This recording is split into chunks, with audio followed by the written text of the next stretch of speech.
Welcome to the Remotely Speaking Podcast. We're your hosts, Paul and Chastity Hawkins. I'm so excited today. We have an awesome guest, Dan Presley. Let's get into this. Yeah, so Dan is calling in from Virginia. He is a coach with Trophy Club Consulting that helps many agents with all aspects of their agencies, coaches their team members, sets them up for success. And so we are honored to have Dan here. He's also a team member in an agency, so he knows all the things about all the things. So we're excited for Dan to share. Thank you for being with us, Dan. Thanks, man. Hey, thank you all so much for having me. It's an honor and a pleasure to be here. This is pretty cool. Yeah, we're excited. Love it. Trophy Club, they're like celebs in our field. When Trophy Club walks into a room, everybody's like, "Oh, they're real." I have Dan's autograph twice. We have his autograph. Don't be jealous. Hunter, Dan, and Brady, they walk into a room, everyone's like, "Oh." So Dan, sorry, I won't embarrass you anymore. That's okay. If you'll tell us a little bit about yourself, maybe your history, work, personal, whatever you want to share with us, and tell us how you got to the point of being a team member and a coach for Trophy Club. Yeah, of course. It's actually it's a pretty fascinating journey. If you'd have asked me, 20 years ago, or I would have told you 20 years ago that I was doing what I do now, I probably would have laughed at you and I probably would have called myself a huge nerd, which maybe isn't far from the truth. But yeah, so I grew up in a really, really rural area, Central Appalachia, Virginia, Kentucky border. It was a pretty simple life, I would say. But when I finished high school, I was lucky enough to go to the University of Virginia for college. I had no idea what I wanted to do. I thought I wanted to do a bunch of different things, and ended up being a history major undergrad, and did my grad school in education. So I got my master's in teaching.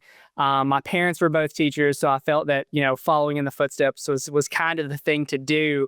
So I did that, and then, I kind of decided not to go into the classroom sort of teaching world. I love teaching. I love the kids. I loved coaching. Like I loved schools, but there are a lot of things I didn't love. And, any former teachers that might be listening, you all understand it's not exactly the most lucrative career in the world. So, I knew I would have to supplement with other odd jobs and things like that. But how I got kind of into this world, I actually was working helping out with like finance and accounting and sales at a car dealership. And I was lucky enough to meet an insurance agent at that car dealership. He was like, I think he was marketing or like buying a vehicle or something like that. But we just kind of started a conversation. I recognized his name, and the rest, as they say, is history, I guess. So I started working as a team member in his agency. I did everything. I did sales, I did service, I did marketing, the whole gambit of that. And, I was probably 4 or 5 months in, something like that. And his wife was going on maternity leave. Christina went on maternity leave with their second child. And I'll never forget this for the rest of my life. He came up behind me one day. I was sitting at my desk. He tapped me on the shoulder. He goes, "Hey, you were a teacher, right?" And I was like, "Yeah, Hunter. I've got a degree in teaching. I did that whole thing." And he's like, "Cool. You are going to start training our new team members because Christina's going on maternity leave for a while." And I was like, awesome. Like I can put together this huge curriculum, and I had all these great ideas, and I was like jotting down ideas and planning and going to build this whole thing. And I was like, cool, man. Like, how much time do I have to prepare? Like, I'm thinking, a couple of months, 8 weeks. He's like, "Nah, cool, man. They start Monday." So that was like my foray into the teaching people about insurance world, I guess, kind of by happenstance. But fast forward a few years, and then Trophy Club kind of grew into what it is today, and we do training and development for agents and their teams and the whole deal. And I was lucky enough to be a part of the buildup of Trophy Club's virtual program. So now I get to spend most of my days on camera working with insurance agents, working with their teams, teaching systems, processes, and things like that. And, I have a ton of these pinch myself moments along the way pretty much every day, but it's pretty cool to see other folks have success and have the impact that we do. I love it. Tell us about some of the exciting things that you're working on right now, man. Yeah, so we obviously have our full curriculum. We teach over 40 hours of live content.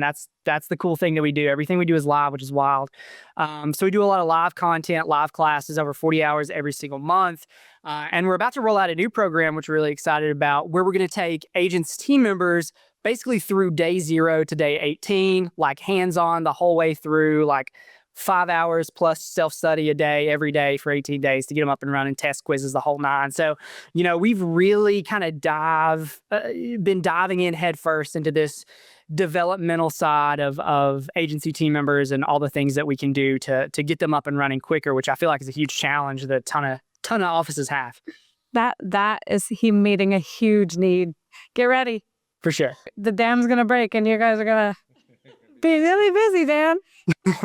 We hope so, And so you're teaching team members all the time. You're also helping out with coaching and teaching agents as well. Is this just all week long? Yeah, a little bit of everything. I mean, yeah, we have a number of different things we do. I mean, I feel like kind of to sum up what we do, our idea is to teach kind of a holistic approach to agency, right? Like We're not just going to teach you 3 word tracks on how to get better at life insurance, right? We want to take this whole transformative approach to really changing the fundamental way that the agency works, from the agent and what they should do with their time and how to run a more effective business and how to recruit and hire and train and develop. And then the day-to-day too, like as a team member, whether you're new or you got 30 plus years of experience, what should you be doing to be most effective throughout your day? What should you be doing to get the most out of your career, the best experience for you, your teammates, your agency, the whole deal? Your kind of forte, I hear, is training and process development and kind of making things efficient and flow well. And obviously you're great at it because Trophy Club's giant. The agency you work for is giant. And so you have a knack for making things efficient and flow. So if anyone's trying to reach that level, what advice could you give them in that kind of space? Yeah, I mean, the reality of it is, my experience in working with thousands of agency owners and their teams is that everyone has all these great ideas and these great, ways of doing things, and how to do this and how to do that and how to grow here and how to grow there. But the reality of it is, I feel like we're always running around, and I feel like this is me in the agency most days too. I feel like we're always kind of running around with our hair on fire or like flying by the seat of our pants, because everything we do is so reactive. It's so like, this happens and then I get derailed, and then this happens and I'm derailed again. And that's a killer of efficiency. I mean, that is the number one challenge I think that we in the insurance world have. Our approach to that is, you got to go into everything with a clearly defined game plan first. Like, one of the key things that we teach is you have to have a winning system, a winning game plan, a process for everything that's clear. You can hold your team accountable to that. And of course, what do we train to? Well, we train to executing that game plan and all the things that go along with that. Speaking my language. Yeah. Yeah, I'm definitely I'm the efficiency dude. Yeah, the process. Right. Usually much to the chagrin of my team. So I love to be efficient. When a business has so many moving parts, you have to have a process in place. I mean, everything will break if you do. Totally. 100%, man. Like, so something I think you guys are doing really well. It just jogged my memory of, there's a book I read, pretty recent anyways, called Discipline Equals Freedom by Jocko Willink. And it really hits in line with like how top performing teams actually function with something, say quote unquote as mundane as a process. But the idea there is that when you have a process that's well defined, everyone will just adhere to the process. And that sort of construct actually creates the freedom for you to be creative afterwards, because everyone knows what to do when things are chaotic, right? So it's one of the ways to manage the chaos. Yeah, totally. And I'm gonna use a baseball analogy here because I just feel like that's what we do. But the baseball analogy is like, your systems and processes have to be so ingrained in what you do and what your team does, like extreme accountability to those and adherence to those systems. They have to be muscle memory, right? Because when there's 2 outs in the bottom of the ninth and the bases are loaded and you're up to the plate, you don't want to have to think about like, okay, where do I put my elbow? Like, let me think about my grip on the bat. You just have to swing and make contact, right? So our whole kind of idea here and what we do and what we try to teach at Trophy Club is, we want to create that muscle memory for agents and their teams so that they just have to go swing the bat. Yeah. That's awesome. Yeah, I love that. So if you could pick one process, and I'm not asking you to give away your coaching. So if No secrets. no secrets, but a teaser maybe. If you could pick one process that you see broken or kind of a mess in all the agencies, or one that if you're going to focus on anything, this is the thing you need to get squared away, what would that thing be? I think it's about, I think the biggest, I don't know if it's necessarily a mistake. A challenge is probably a better word. I think the biggest challenge that agency owners and their teams have is accountability on a daily, even hourly basis, right? Like, what should me and my team, my teammates, what should we be doing to be effective and win every minute, every hour, every day, every week, every month, every year? Like, you really have to take this kind of micro approach to that, because, everyone loves lofty goals and big ideas, but accountability on that macro level is so hard. Like, how am I supposed to hold my team accountable to doing, we're going to do 600 policies in the next 6 months? Like, how can I hold someone accountable to that? Because they're going to put it off until 5 months and 10 days and then panic because they're not even close, right?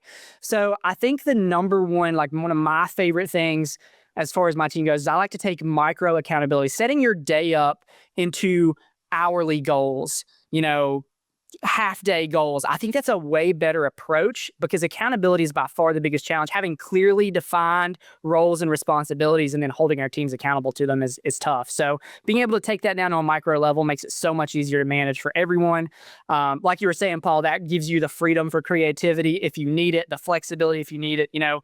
I hear this all the time from folks, like, if you're managing at that level, like if everything is like broken down to the hour, to the half hour, doesn't that keep everything too strict and stringent? And the reality is it doesn't, because we have something to fall back on, and that allows for more flexibility, because we know what we have to get done, and everything else in between is infinitely flexible, and we can kind of move things around and make those in-game decisions as necessary.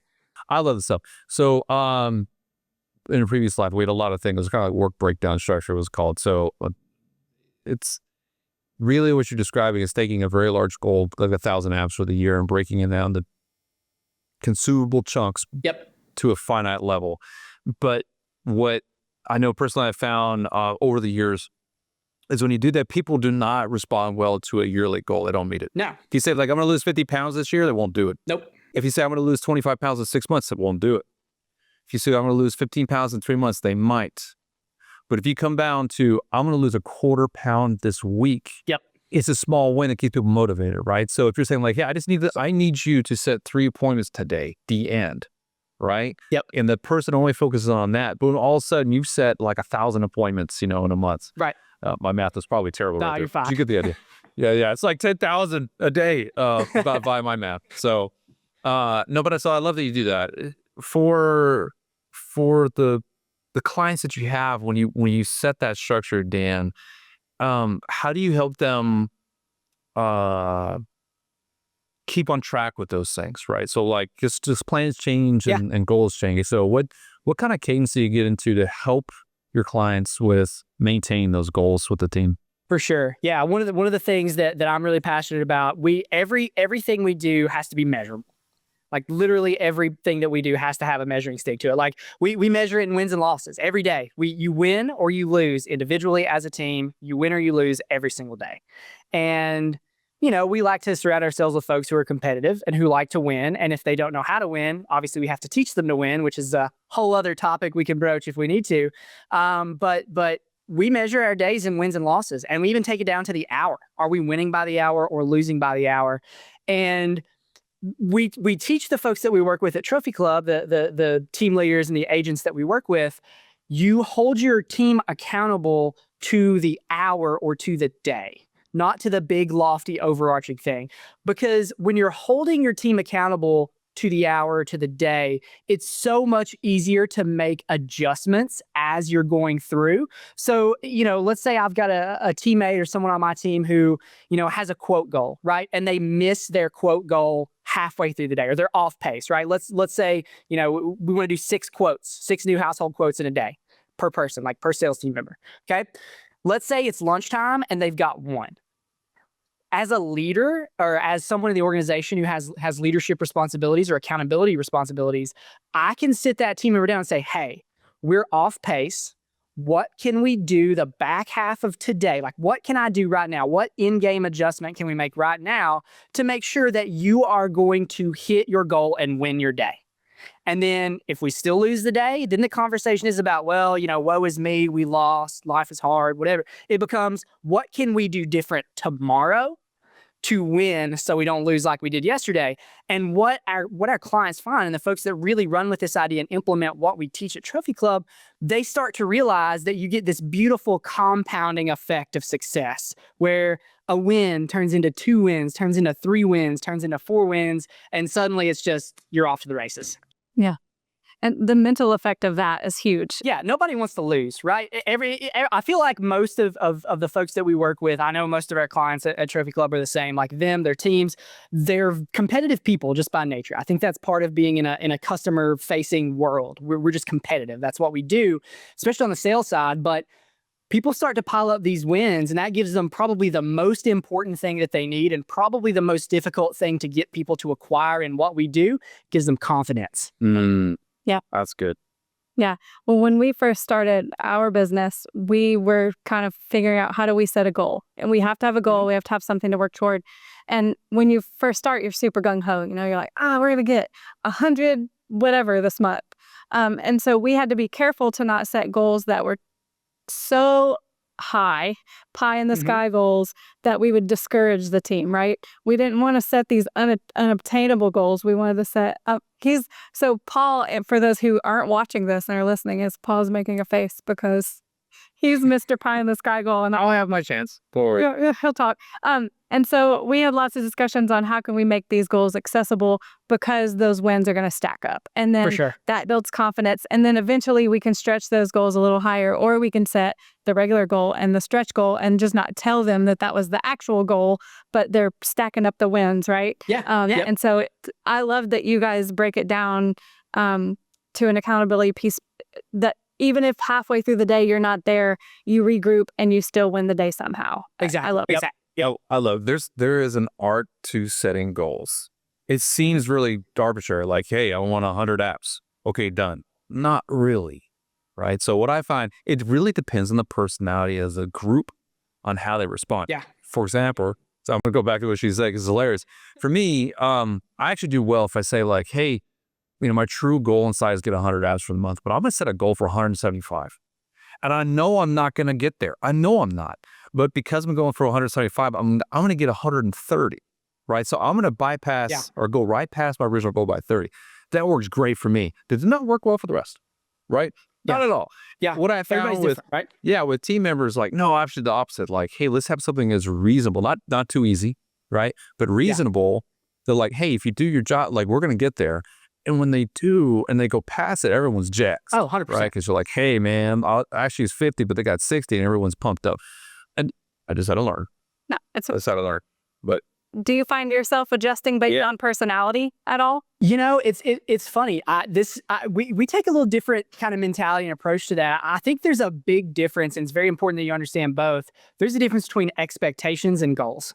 So as a business, we have our expectations. Like, we have you have to do this so that our business can run smoothly, so that the agency can function, so that we can do all the things that we need to do. Like, we have expectations for everyone, and that's just that. They're expected to hit those numbers. But then individually, yes, we'll set goals, or they'll have their own personal goals or things they want to achieve above that. And, everyone has a different ceiling. Everyone has a different floor. And I feel like that's very much a personality thing in what we do. But, when we train and we coach and what we try to help, our clients, the agents that we work with, you need to have a minimum expectation that's non-negotiable, right? There's the minimum, you have to do this. But then from there, yes, we talk about individual goal setting. We've got to make sure, like, we got to get this person to here, this person to here. So we have a really clearly delineated sort of way of thinking about that, because there's expectations and then there's goals. that's fair. That's really good. Yeah. I like that distinction. Yeah. What about, how do you have any tips or advice to get the team members to buy into the ultimate vision, the goal, or to have like a vested interest in setting a goal and then reaching it? Any tips there? Yeah, totally. I mean, this is something that we talk about a ton. It's really about breaking down what's in it for them. I think as leaders in the organization or as business owners, we tend to forget that sometimes. But anytime we're bringing a new idea or a new process or a new system or something that we're going to change to our team and the agency or to Trophy Club as a whole, we're always thinking about how do we get that buy-in? And the buy-in really starts with, well, what's in it for you, right? What's in it for the team member? What's in it for the person that needs to make this change on a daily basis? So we try to take all of these thought processes around, okay, if we're going to roll this out, if we're going to make this adjustment, how is the team going to react? How are the folks that we're working with, how are they going to react? And we have to start by breaking down, hey, here's what's in it for you, right? Here's why you need to buy into this. Here's what you get. Maybe it's you're going to have a smoother, better day. It's not going to feel like the world's falling apart every single day when you're in the office, right? You're going to have a set, task to do at a certain time or a certain number of tasks need to be completed at a certain time. And that's going to make your life easier because you're going to have structure to your day. I find that team members thrive in structure, not the opposite. Like that structure and accountability, like clearly defined roles and responsibilities are so crucial. So yeah, if we're going to make that change or if we're going to get that buy-in, it starts with, well, hey, here's why you should buy in. But at the same time, I feel like you can't be, you can't have the wool pulled over your eyes a little bit by your team if you're an agency owner, because they've done things a certain way for a long time and they're going to push back. So, being a leader to me is having people follow you by definition, right? That's what makes a leader. So, when we approach things like that or approach buy-in, which is probably the number one question we get from our agents at Trophy Club, like, how do I get my team to buy into the changes that we're making? And how do we get them to change what they're doing and buy into your system? And, for me, it's like, okay, here's a few things that are going to improve their daily routines, going to improve their work-life balance. It's going to give them more time freedom, not less. And it's going to give them, higher numbers, higher app counts, higher commissions, however they have that structured. We always lead with that. And then that's great. You have the system and you have the buy-in, but the part that's missing, and I feel like this is kind of my forte and where I come in, the parts that's missing is the team has to train to the system. There has to be development. There has to be practice. There has to be gradual implementation and working on this and getting better and holding them accountable. Because one of the death blows that I see to agents who use our program is they just walk into the office, they're like, all right, we're changing everything, we're doing everything this way now, and then it just falls apart and they don't get a result. And it's because they have the system, they have the process, but they're lacking the buy-in and the training. That's right, the practice. Yeah, I mean, you're absolutely right. Like, maybe it's the two of us talking, I can't remember, but if you look at it for like professional sports, how much time is spent in practice versus actually playing the game, it's like 98% practice, 2% playing. Yeah. Right. And that's the biggest challenge we have in the industry. Yeah, like 100%. Yeah. I mean, honestly, I know for us, speaking for ourselves, like it's finding the time. It's always a challenge for a business owner to find the time to stop operations to teach and train. Like, because certainly like, if I train for 2 hours, I'm losing out on 2 hours of production, for example. And that's, how expensive. That's really hard. But the reality is, like, if you do that and you do that for a few weeks, then all of a sudden you get more out of it, right? Yeah. So the challenge is actually just stopping. Well, you got to think of it as like, it's just like investing in your business, but you're investing in your human capital, your employees, your team. Like, yes, there's going to be time involved. There's going to be energy involved. There's going to be this whole like, y'all, yeah, we got to sit down, we got to train, we got to work on it. But the ROI on your training time and your development time is so overlooked in the insurance industry. One of the things that we do in Hunter's office, which I love, we have dedicated training time every single day. Like, there is time set aside, non-negotiable time on the calendar where we train and we develop and we get better. Maybe it's watching a class at Trophy Club or a video. Maybe there's a product that someone presents on from our team. We have dedicated time every day because if you want to cut more trees, you got to keep your axe sharp. So we make sure to do that. That's awesome. That's impressive. I love Hey, that. I want to go back to something you mentioned a little bit ago about the holistic nature of the training you're doing. Can you talk more about that? Like, outside of production and process, what else is involved? Yeah, production, process, daily routine systems.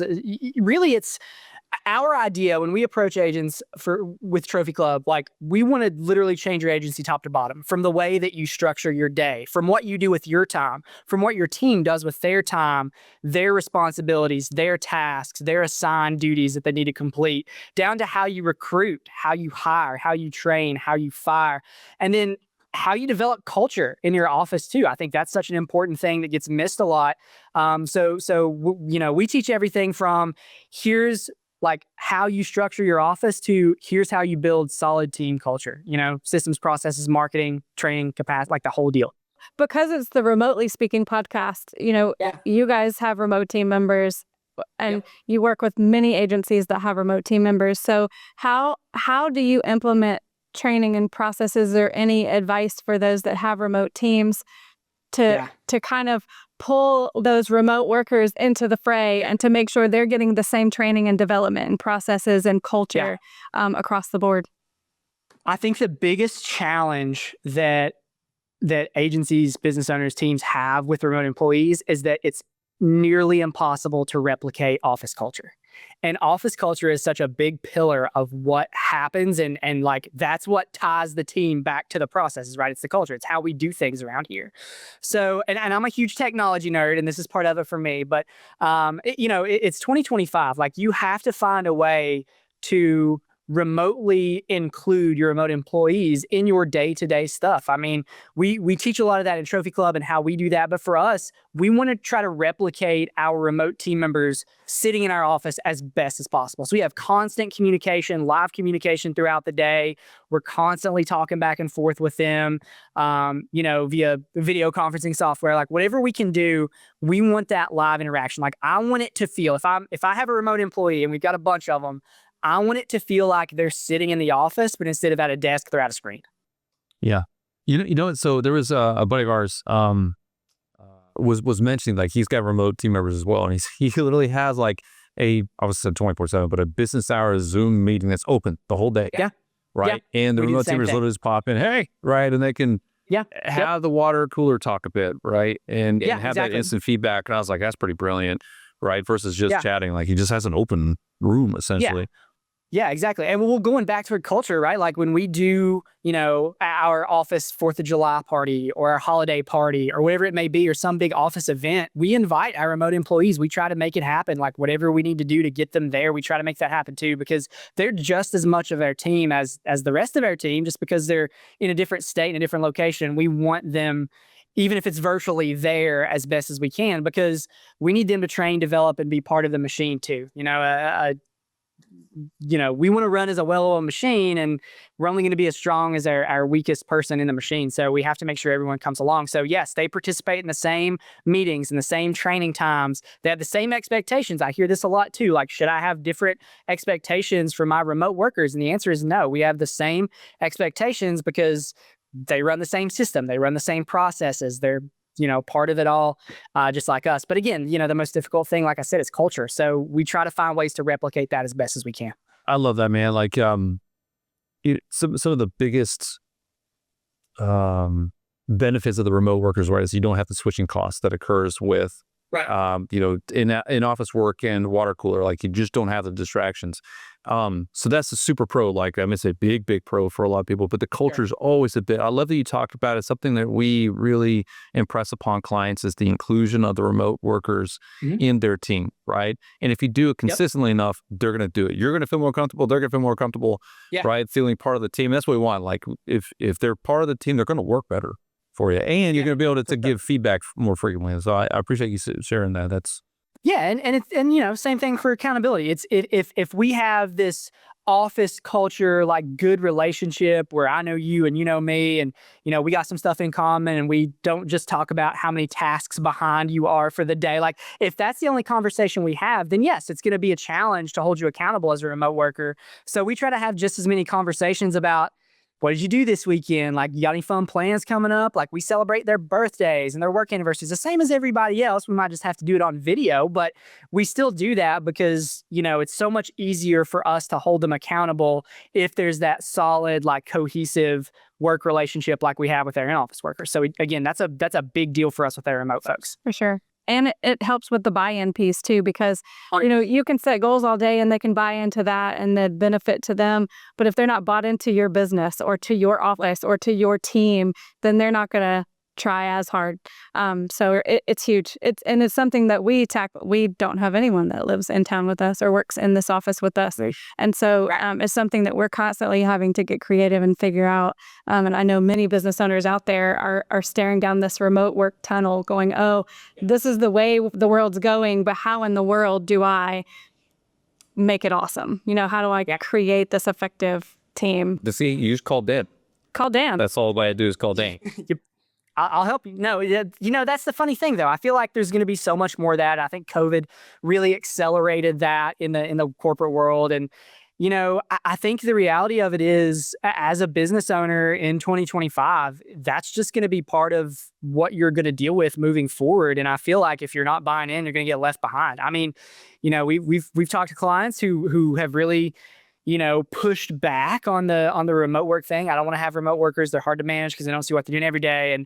And I think really you should have an open mind to that and take a different approach and say, hey, I've got someone that's readily available. Sure, they don't live here, but they're still just as effective as anyone else on my team if we're well trained, if they're part of the office culture, if they've got everything going. And I think having an open mind to that and leaning in there a little bit is going to be kind of the way things are moving.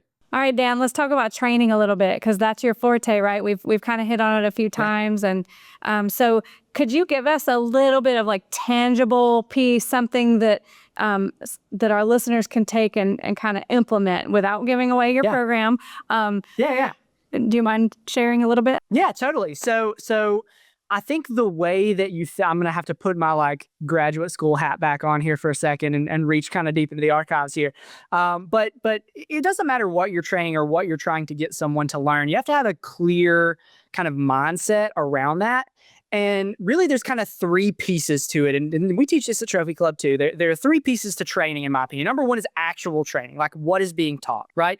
Maybe it's watching a video, reading a book, listening to a lecture, whatever it is, there's training.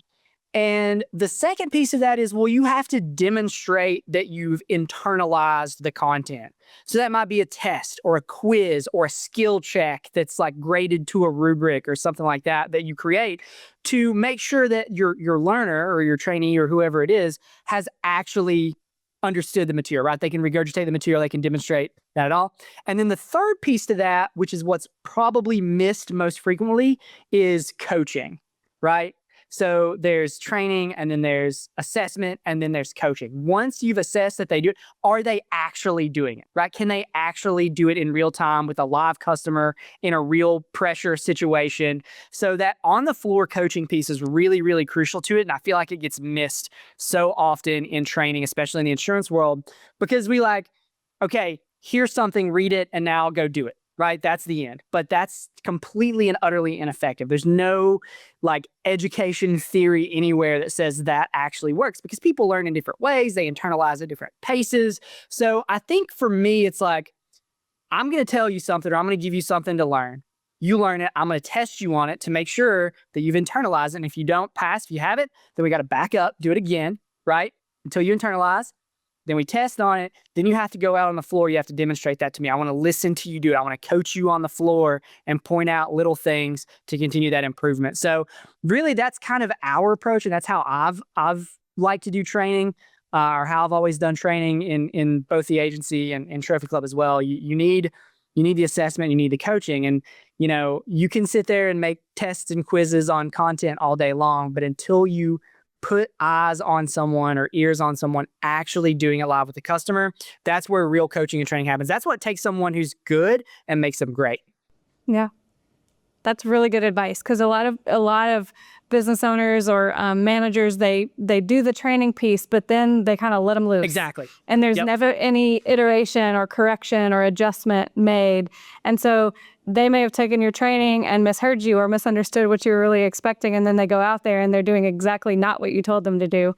And so listening to them in real life, and honestly, a lot of people learn hands-on much better than usually talking at them. Absolutely. They need to get out there and put their hands on it and really experience it in real life. Yeah, which again calls to why it's so important to coach live like that, right? To be there with someone, listening to them do a quote, listening to them do a change, watching the keystrokes in the system, making sure that's where efficiency is taught. And I think you got to have a good understanding of where your team's at there. And that's how you truly develop people. Because are you going to have the occasional unicorn that can take a document about a product and then like memorize it and they're good to go and it's like immediately part of their habits? Sure. But that's like 1% of people that I've worked with in my career, right? There needs to be a lot more development. There's a lot more training. And the other challenge I think that we run into with that, Chastity, is that we assume our team understands something new. And then they don't. Because like, here's what happens, right? I'm going to go, let's say I go run like a training session on a new product that just came out or like a new system that we're going to implement. And then I finish, I'm like, cool, everybody understand? And everyone's like, uh-huh. When in reality, like they don't, and it never gets implemented. And then we wonder why it doesn't get implemented. And then as a leader, you're trying to hold them accountable to something that they don't even understand how to implement. And then you just get this kind of downward spiral of, we're not making any progress, right? So that testing piece is really, really crucial too. Yeah. Perfect. 100% agree. Yes. Yeah. Yes. It's kind of like doing squats. No. Oh yeah, totally. I'm going there. Yeah. Absolutely. No, absolutely. Like, because you can tell me how to do a squat. I go, okay, man, I got it. And then if you don't come correct me, I may end up doing the squat very incorrectly and continue to do it incorrectly, right, to a point where I have bad habits and bad form. Right. Right. And that's how you end up with knees like me, right? Like that's right. And I got bionic knees now. Yeah. But I chuckle because like I had a coach when I lived up in San Diego. It was just that thing. He explained it. I did it. He's like, no. Right. But if he didn't tell me week after week after week how to improve my form, like I wouldn't have been form with it. Right. And it's no different than anything we learn is that you need 100%. You need to be reiterated and recoached and coach. Yeah, exactly. I mean, it's the same thing, right? If you apply what I said to the gym, right? All right, Paul, I'm going to teach you how to do a squat. Here, watch me first. I'm going to demonstrate proper form. I'm going to show you on paper what it looks like. Maybe we'll look at a video of what proper form looks like. Cool. Now, here's the dumbbells. You show me what you think it looks like. And that's the test, right? That's the middle piece, the assessment. And then you're like, okay, like you're not quite getting it. Let's go back and watch me do it again. Try this next time. And then I'm going to be like, all right, go do 10 reps. I'm going to stand here with you and I'm going to point out all the little flaws in your form and the inconsistency you have. And that's how you're going to get the gains in the long run because you're doing it correctly. It's the same exact thing in our industry that gets missed so much by so many business owners. Absolutely. Yeah. Nobody wants a bad squat. No. All right. Right. Perfect. I gave him the side eye when he started with the squat, and I was like, where is he going with this? Perfect. Yeah. Like, I just had a terrible squat. It was so bad. I still have a terrible squat. You're just good. It was good. Mine was, it was bad. Well, that's a fun segue, don't you think? Absolutely. 100%. So, yes. So something else we were talking about. I want to go here for a minute. Near and dear to our hearts, as individuals and as business owners, is the rest of the story. And what I mean by that is for us to be high performers as a leader, as a business owner for our teams, we need to take care of ourselves too. And we've personally found that, hey, it's challenging when you don't have time. And so making time for yourself is hard and also completely necessary, right? So if we don't feel, if we don't fuel correctly and don't exercise correctly, everything kind of falls apart. So is that something you guys talk about, coach? And what's the reception for you now? Like, how's that going? Yeah, that's very important to us as well. And we've kind of noticed the same thing. I think the biggest challenge that a lot of business owners have is that they don't prioritize that. They prioritize everything else. And then before you know it, it's too late and you're dealing with a host of health issues and you can't perform your best. And, agents, team members, doesn't matter. It's the whole organization. It's kind of at all levels. But yeah, that's something that we talk about. I mean, we did back-to-back classes a couple of weeks pretty recently for Trophy Club. We did one on nutrition. We did one on fitness.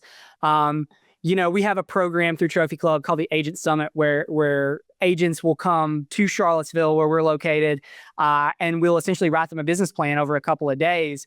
But one of the things that we always talk about is the importance of having a fitness plan, a nutrition plan in your business plan. Like, not just the professional side, but the personal side is really important too. As a matter of fact, the best advice I've ever gotten in all that I do was from Hunter, from the agent that I work for. He told me very early on in my career, if you want to deal with the stresses of leading or managing other people or being a part of an organization or being the head of the snake, if you will, when it comes to a business, you absolutely have to be in the best shape of your life, because you cannot deal with everyone else's issues and problems and things they've got going on if you don't have your own in order. Right. And that meant so much to me. And I ignored that for a little while, I feel like, because I was just hard headed.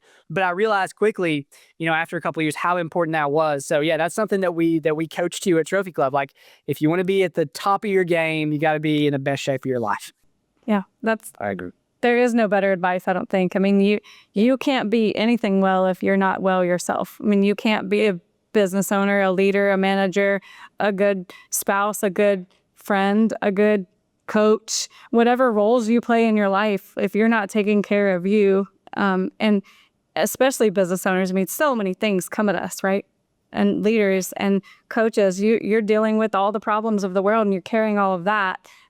So if you have your own stress and your own kind of hot mess under the surface, then you're going to crumble eventually. Of course. This is why you get these squats. So talking about teams and cultures too, kind of the same thing. Like, we try to impart that on our team too. Like, we want them to prioritize being healthy and being in shape and making good choices with their nutrition, because we want our team to fire on all cylinders at all times too, right? Like, I hear this all the time from agents and folks in the industry, like, oh, my team's always calling out sick and they got all these other things going on that they deal with and it really distracts from their work. Well, we try to build that into our team culture, a culture of being in good shape and being fit and eating right. And we take strides, not just in Trophy Club, but also in our agency, to empower our team to make those choices too. Like, if they need help in the gym, we'll make sure they have a fitness plan. Like, if they need a nutrition plan, we'll have a diet plan written for them. Like, we take that very seriously.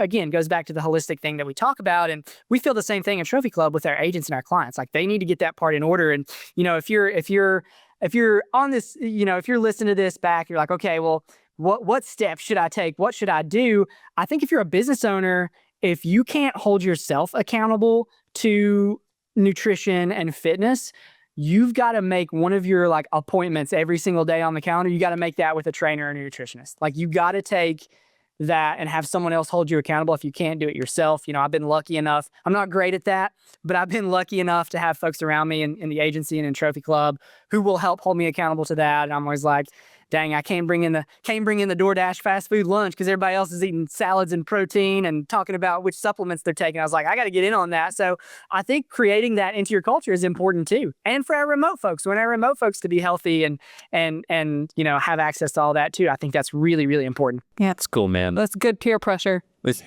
right.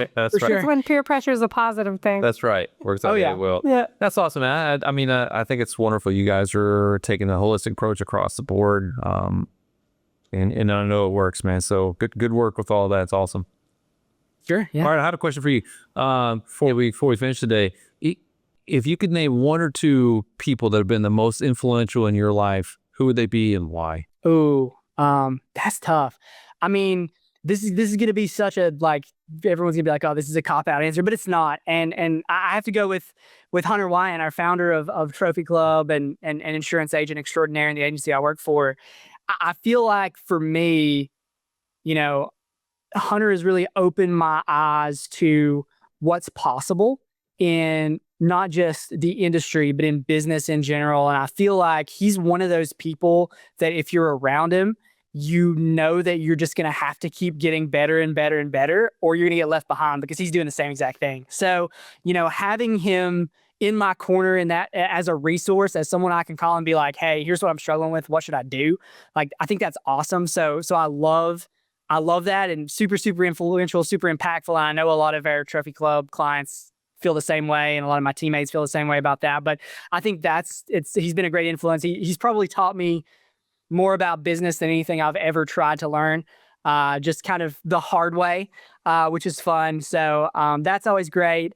And then, my dad is definitely one of the most influential people in my lives. My dad is just an old school, hard nosed, I don't know, maybe this is offensive, just like an old school, hardcore redneck. And I love that about him. And he's taught me so much about life and work and the way you think and the way you treat people. And, he's always an inspiration. And, it's one of those things when you're a kid where you're just like, oh, my dad, blah, blah, blah. Like, he's making me do all these things. And now I'm like realizing why it was important that he made me pick gravels out of the driveway for no real reason. Like growing up this one time, like there's so many valuable lessons I learned, and with my kids too, there's so many valuable lessons that I realized I was being taught that I didn't realize I was being taught at the time. So yeah, I think he's a pretty cool dude. If you're a part of Trophy Club or you take any of my classes, I tell a lot of great stories about my dad, and there's a lot of mountain wisdom in there that I try to impart on everyone else too. Dude, I love that. That's fantastic. One more question for me. Is if there's one daily habit that you do that helps you win the day above all else, what is it?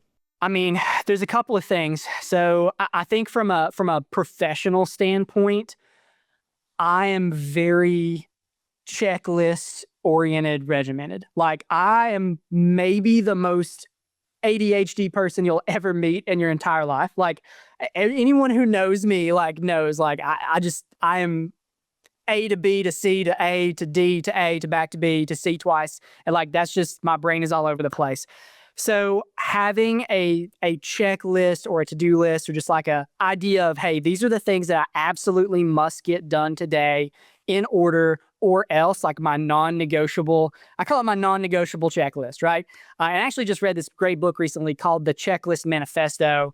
And it's like, if you think about the people with the most serious jobs in the world, like surgeons, commercial pilots, they operate literally off of a checklist before every surgery, before every flight. And it's there's power in the checklist. So I kind of implemented that myself. So professionally, I must do these things every day to have a successful day. And sure, it changes based on what's going on and what we've got going on at the agency and what we've got going on in Trophy Club. But I have that checklist in front of me at all times, every single day. And man, there's something that feels so good about crossing those off too. So that's kind of the professional. On the personal side, one of the things that I've made a point to do, there are really two things. They're a big part of my routine. I need a very well-established morning routine.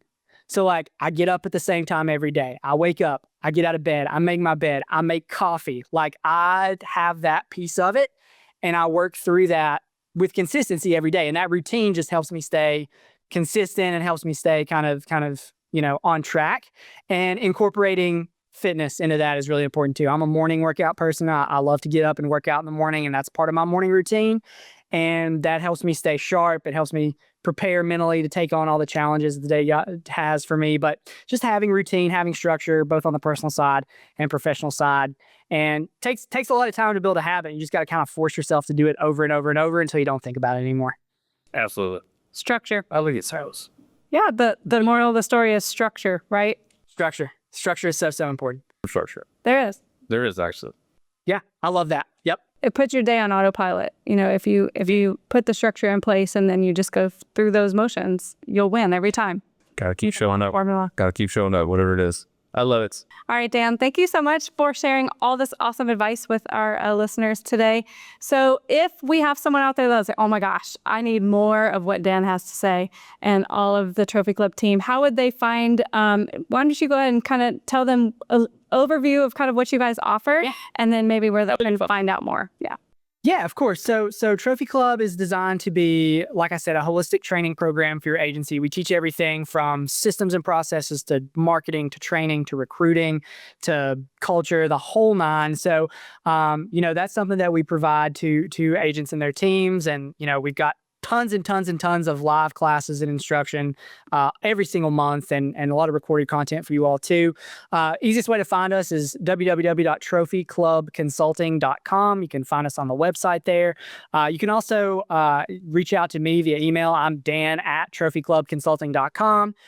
You're welcome to reach out to me if you want more information or you want to chat about how we can help you.